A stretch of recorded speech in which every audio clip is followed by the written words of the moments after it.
Pero pakiulit lang po ang ating, ano ba itong Pakisuyo Center na pag-uusapan po natin ngayon? Sir, magandang umaga po ulit. Okay, good morning. Maraming salamat sa pagpapabalik sa akin para ipagpatuloy ang aming pag-explain sa aming mga services. Yes. Okay po. Doon po sa segment nyo ngayon ng OFW, isa po sila sa pinakamalaking market namin. Actually po sila talagang karaniang nag-a-avail sa amin kasi ang servisyo namang ibinibigay namin sa kanila is really more along the travel document. Okay. So sir, sa namin sa Pakisuyo Center, pinagkakatiwala nila sa amin, ang mga kaibigan natin katwain ng OFW, ang kanilang yung pagpapakuha ng mga certificates, yung mga gusto mag-apply abroad, yung gusto pong mag-submit ng requirements nila sa kanilang mga employers, at kailangan din natin ma-authenticate yun sa DFA, at kailangan minsan dalhin sa embahada para sa attestation or legalization. We can provide a total package of services para sa kanilang lahat. Para hindi na po sila nag-worry na hindi makakating kanilang visa, or hindi sila makapagpakasal, o hindi nila makuha yung kanilang mga anak. Yan po. So, ano sir siya? Documentation na talagang they want to spend a single hour. Magtiwala sila na sa Pakisuyo Center, mabibigyan ko ng kalunasan yung kanilang mga problema sa document. Okay. Ma'am Faye, just in case lang po na, kagaya nga po sa Middle East, no, marami po doon ng mga exchange centers.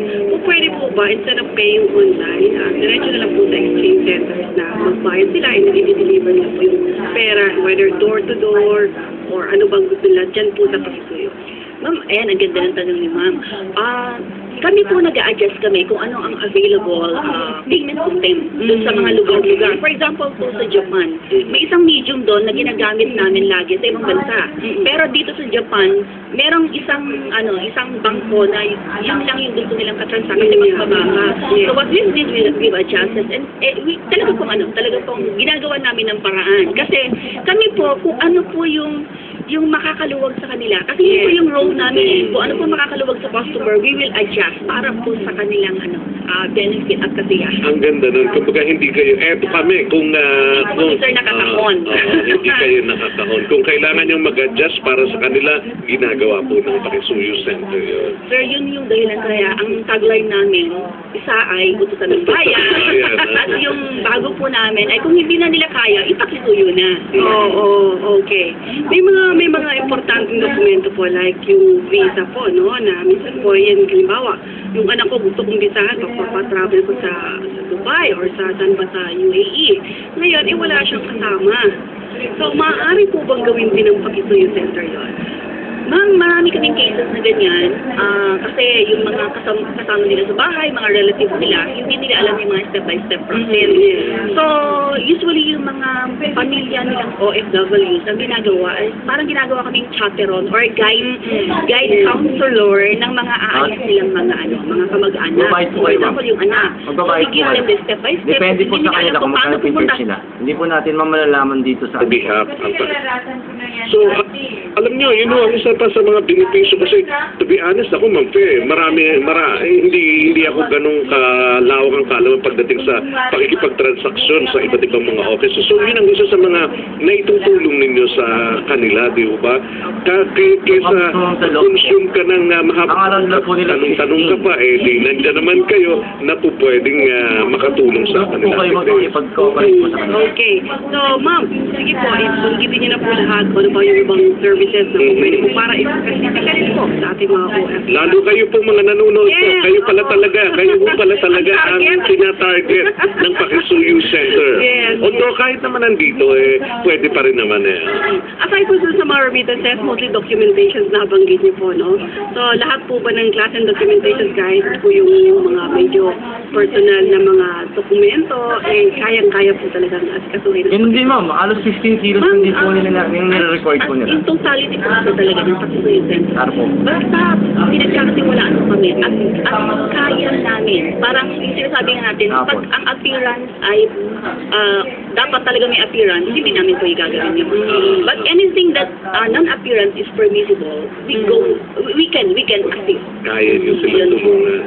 So from from personal po to business errands, we can do it for them, hanggang even yung pag-aayos ng pagpapakasal ng mga OFWs, we can also do that. So it's something na personal, pero kaya rin po namin ding mag-assist po sa kanila. Okay, paano po kayo makukontak o saan po kayo ma-reach ng ating mga kababayan? Ayan, sa mga kababayan po nating OFWs, napakadali po kasi karamihan naman po sa atin ay marunong na mag-online. Kami po ay very visible po sa aming website. We have yung website namin, yung www.pakisuyo.com. Kung gusto po niyo kami i-email ng diretso, paki-email lang po kami sa info@pakisuyo.com. At meron po kaming mga nakalagay din ng mga landlines, email addresses. At magtiwala po kayo dahil kami rin po ay may mga physical offices na talagang magsasabi sa inyo na ang opisina po ito ay totoo at magkakatiwala. Pero hindi ba kayo naka-encounter na nagsisimula mo na parang hirap kumbinsihin sa paniwalain ng mga tao? Yes, we're like all other businesses, we experience also. To the point that we send them our legal papers. At kami po hindi natatakot kasi kami rin po ay sure seal na company. Ang ibig sabihin po doon, authenticated yung company namin online. So, ano po kami, wala kaming dapat itago. Kung ano po yung legal documents that they want us to send them, we can definitely send them.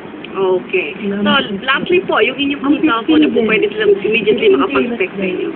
You can easily contact us at 0921-237-3597. At kami po ay pwede ninyong contact sa aming landline. Sa Manila line po namin ay 247-1747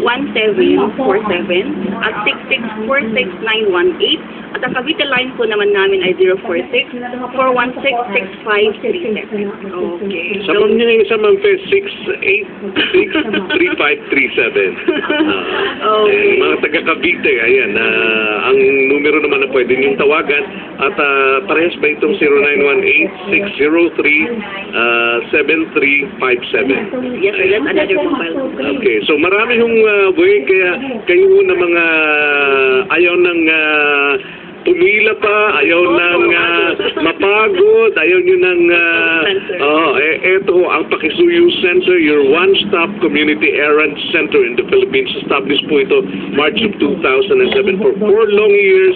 Nandito po sila sa ganitong serbisyo, kaya tried and tested po ito. Alright. Again, thank you for your time at magpapatuloy kami na tumulong po sa inyo from time to time. Yung mga nangangailangan, kung kailangan namin yun lang sa akin para lagi kaming may contact or may numero kayo na available dito sa amin. Maraming salamat po at sa bandang uli, gusto ko lang ulit sabihin, kung hindi na po kaya, ipakisuyo. Salamat po. Yun po yung ano doon, yung maganda doon. Kung hindi na hunin nyo kaya, nandito po ang Pakisuyo Center at makisuyo po kayo. Okay. Thank you very much po.